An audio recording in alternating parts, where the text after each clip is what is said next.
All right, welcome. It is Welcome. time for another edition of the Black Belt Newscast. We come to you guys every Friday. We try to be at noon. This week we're I hitting it think. at I think. noon. Glad to see everybody. It has been a very busy week in Selma as we do a lot of preparations and now have welcomed a lot of people already for the Jubilee. And we'll talk about that here in a second because that'll be our lead story. Also, visit blackbeltnewsnetwork.com. That's where most of our stories are. Some of them haven't been posted yet because it just happened. Yeah. But this is where you get all of the news of your area, the Black Belt area, and you can send your news to news at blackbeltnewsnetwork.com. And this is a great way for us to, as a community, to connect together. And we like to get those stories out there from across the Black Belt. And we can't do it alone. We can't have our feet on the ground in too many places without you guys. And that's why I say we do it together. So, and I have a lot of community correspondents that have sent their stories in that we'll be talking with about today. And you can be one as well by emailing us at news at blackbeltnewsnetwork.com if you have some stories you want to send us, videos, photos, and also sign up for our daily newsletter. This is the best way to know what's going on in the Black Belt. It comes to your email box at 3 o'clock every day. It costs nothing. We do not do a paywall on Black Belt News Network.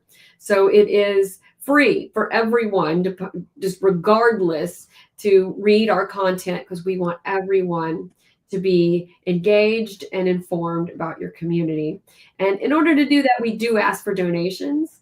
And we do have a fiscal sponsor, so you can make donations that are tax deductible. If you go to blackbeltnewsnetwork.com, there's a red button that says donate.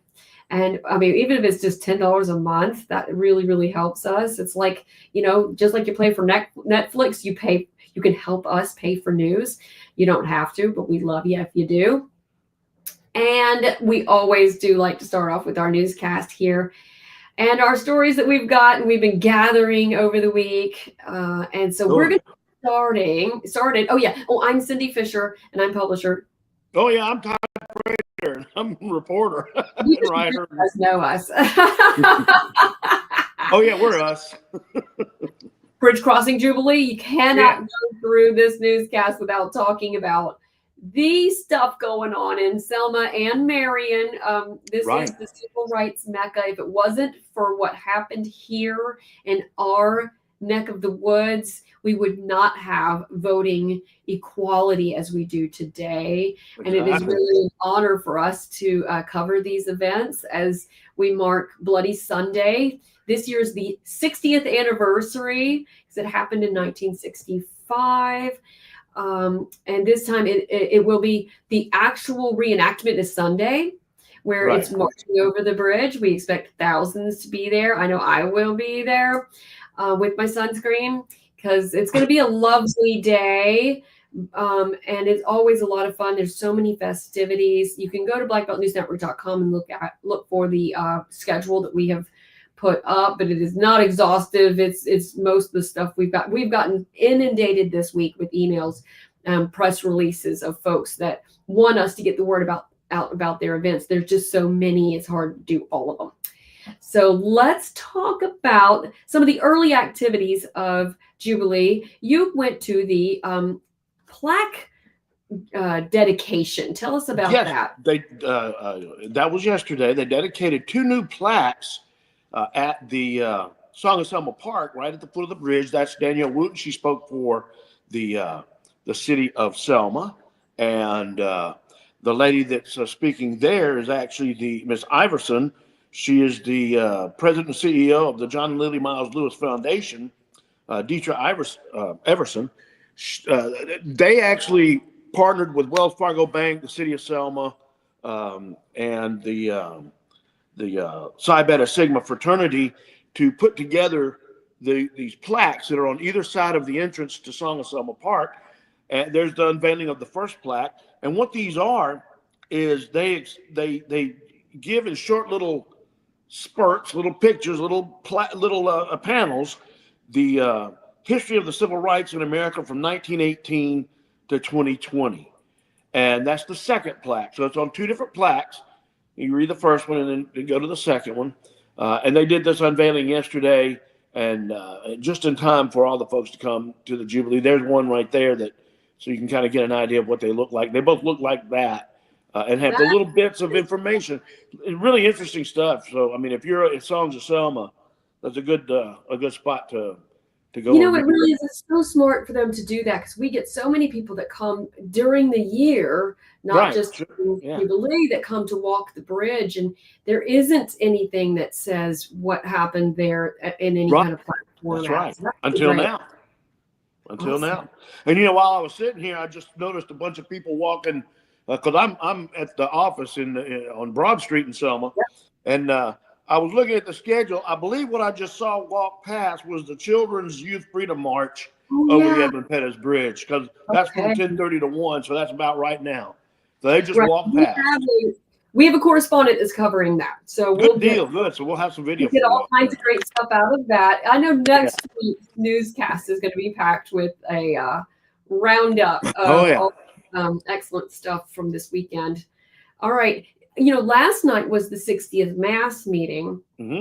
And that's really an exciting, because this is the lead up to the weekend when Bloody Sunday occurred. So 60 years ago, they met at this is now called Historic Tabernacle Baptist, in order to plan out the protest and the march. And it's really empowering to be at events like this, and to feel what it felt like then, and to see how far we've come now, especially being that, you know, we're Selma, and I know that a lot of people enjoy going to this Mass meeting every year on Thursday night. I want to share a video of the singing during the Mass meeting.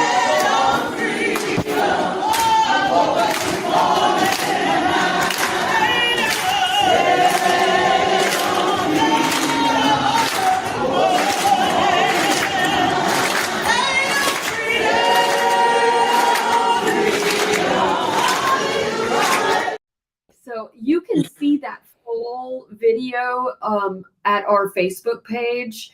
I put it up as a reel today, so you can see. I cut some of the movement there at the beginning. That's Valencia Benjamin. We love her. She's one of our amazing community correspondents that got that video for us.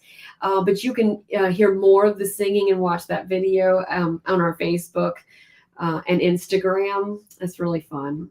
You know, I'm being a huge fan and lover of music. I love Southern gospel music. I love country, but there's nothing that'll get the blood pumping. And if you've never been to a black church when they're singing, you are missing out. That is some of the most joyous. You cannot help but feel good after you hear that music. I love it. A lot of talent.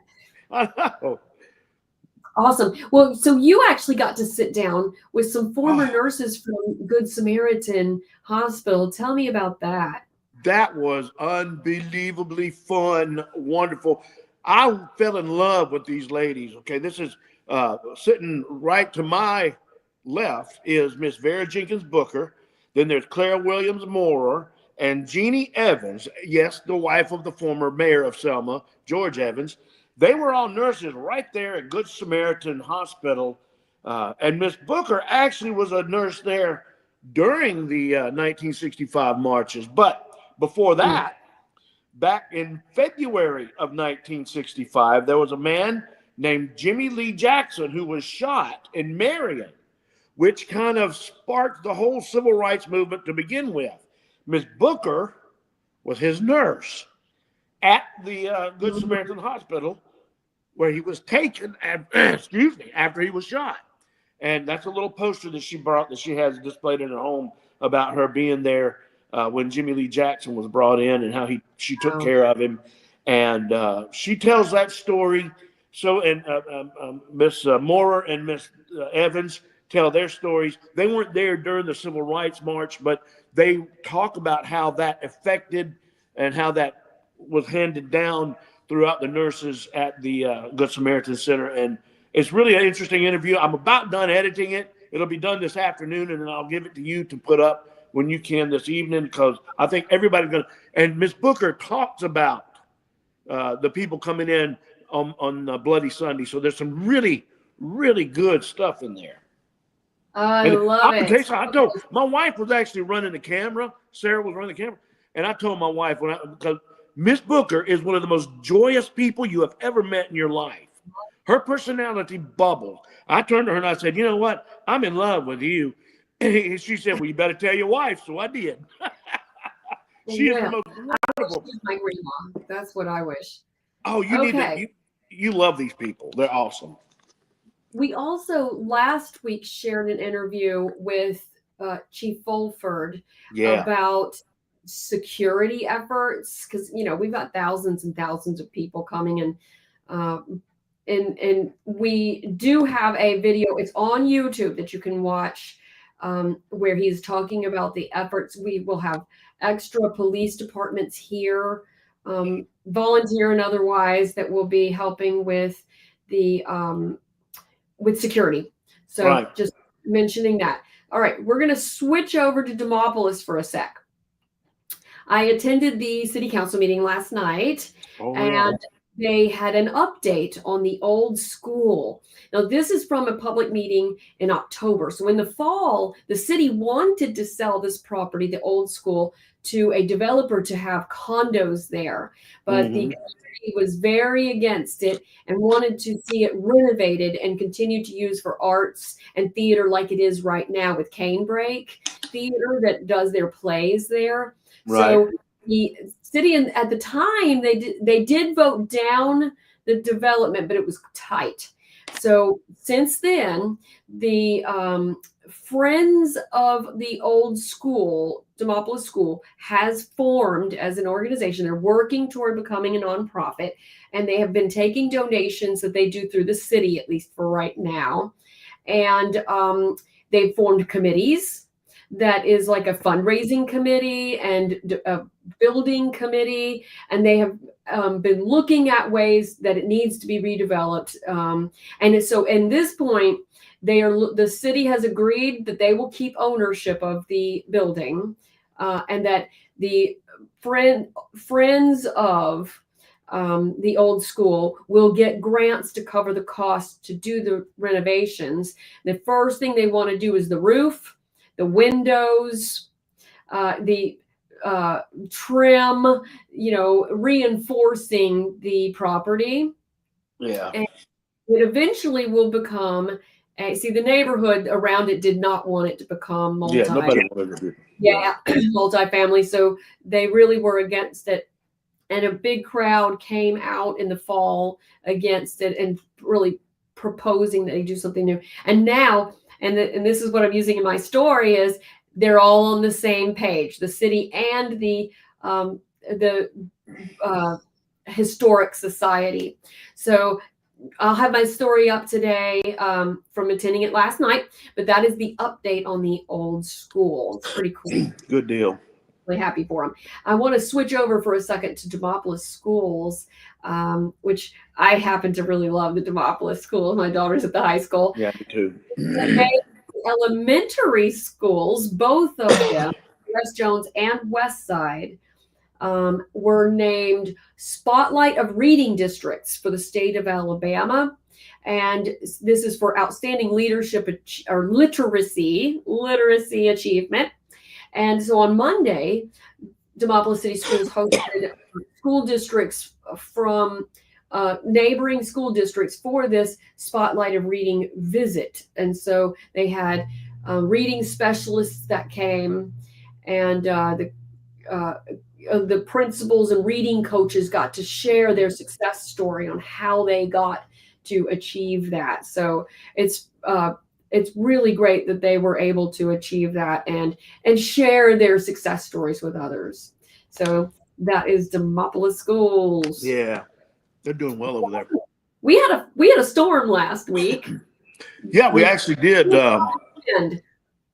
It was thankfully it was just straight line winds, and it really only affected this one area, the flea market on the bypass just outside of Selma. Actually, it's in Selma city limits, but it's on the edge of Selma. Sustained quite a bit of damage from straight line winds I went by and spoke to some of the folks that were there. Empty. You can see it peeled the roof right off. Actually, that's only one of the buildings. The building to the left of that one got damaged similar to that. And folks were there removing the items that they had. Some of the people had lost everything. Some of the people lost much of their items because of rainwater and wind. But at this point, we know that it was 51 mile an hour straight line winds, according to Toya Stiles Caruso, our EMA director in Dallas County. But what we have not heard yet is what's going to happen with the flea market. Normally they're open on Saturday mornings. I don't believe they're going to be open tomorrow. We don't have that confirmed, but you can kind of look at the damage and figure that in just a few days they hadn't been able to clean it up enough. But for their long-term plans, we are trying to get in touch with the owners and find out, or the managers, and find out what the long-term plans are, because that's a very popular spot in Dallas County. A lot of vendors go there, and I don't know how many of them actually make a living, or is it just extra money, but it's a great place to get together and sell wares and stuff. So we're hoping that we can find out the future of the flea market here before too long. One of the ladies made a good point. Right next to the flea market, they've put up a bunch of rental mobile homes right there by that little lake.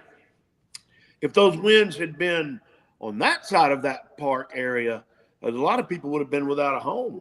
Hurt, right? Yeah. Glad that did not happen. Thank the Lord. Right. Really quick black belt roundup. Okay. Check out the stories at blackbeltnewsnetwork.com. We have a story about RC Hatch has a new football coach. Mm-hmm. He is a native of Uniontown. Oh yeah, that's right. I read that. He was working with the team last season and was also working with the basketball teams, which, as you know, the boys won the state championship this year, which we talked about on our last week on our newscast. So he has joined and agreed to be the full-time head football coach. So go check out that story. There's also a story that's gotten a lot of attention about the Montgomery bus station building that has been listed as being for sale. And it's now been removed from that site, but we're going to keep an eye on that because it has historic value. So for civil rights era events. So stay with us because we'll update you guys on that. Okay. So do you have any roundup items? Yeah, I was going to say we got, don't forget that this weekend is the Jubilee in Selma. The march, which normally goes at 2 in the afternoon, will be at noon Sunday. Right. So Water Avenue is going to be blocked off. Parts of it are blocked off today and tomorrow as well. So if you're traveling through the Selma area, be aware of that, and be aware that you're not going to be able to cross the bridge at all unless you're marching on Sunday. Right. There is the quilt at the Harmony Club. Thank you, the Harmony Club. Had a senior moment. I'm about to turn 60, so But there is a film that's being screened at the Walton Theater, and it'll be running on a loop all day at the Harmony Club. I believe it's tomorrow and or Sunday, about the Unitarian white allies that came down and marched with the marchers in Selma during the day, the March 6th, March 7th, and even beyond. So there's some interesting history that you don't hear as much. That film is going to be screened, so that'll be something interesting to see too. I think that's about all I got right now. We have a question from our audience about Craig Airfield and how advanced ATC's plans are coming along. I think we just had a story about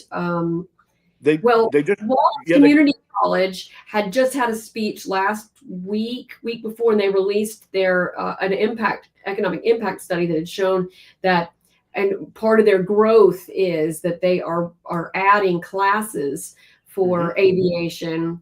But Advanced ATC has their own classes. We also had a story, and you had an interview with her, the first local graduate from that program from Selma, Dallas County. And so if you go to blackbeltnewsnetwork.com, you can search Advanced ATC, and that story will come up. Exactly. Awesome. Thanks for the question. Okay. I always like to thank our sponsors. Yeah, thank you, Mr. Miller. Without Randall Miller Funeral Service. Give a thoughtful final gift to your family. Pre-plan your funeral, and you can give them a call and talk to an advisor at 334-874-9081. And I also like to mention that we take donations. So you can scan this QR code, take you to our page. You can do one time, or you can do $10 a month, or $20 a month. We have several that do that, and it's so helpful because it's going to help us keep content free, and so that we can keep doing all this great coverage. You can be a sponsor as well. If you know a company that needs to get the word out about what they're doing, they can sponsor the newscast. Emails at news@blackbeltnewsnetwork.com. And you can follow us at Facebook, Instagram, TikTok, and YouTube. So woof, that just covers all of that. So busy weekend. Check out our Facebook and Instagram. I'm going to be posting on it all weekend out of Jubilee activities and anything Todd sends and the correspondence send. We're going to be posting online. And so next week's going to be really busy, and on our newscast. And so we can't wait to show all the activity from this weekend. And we will see you guys next week. See you next week.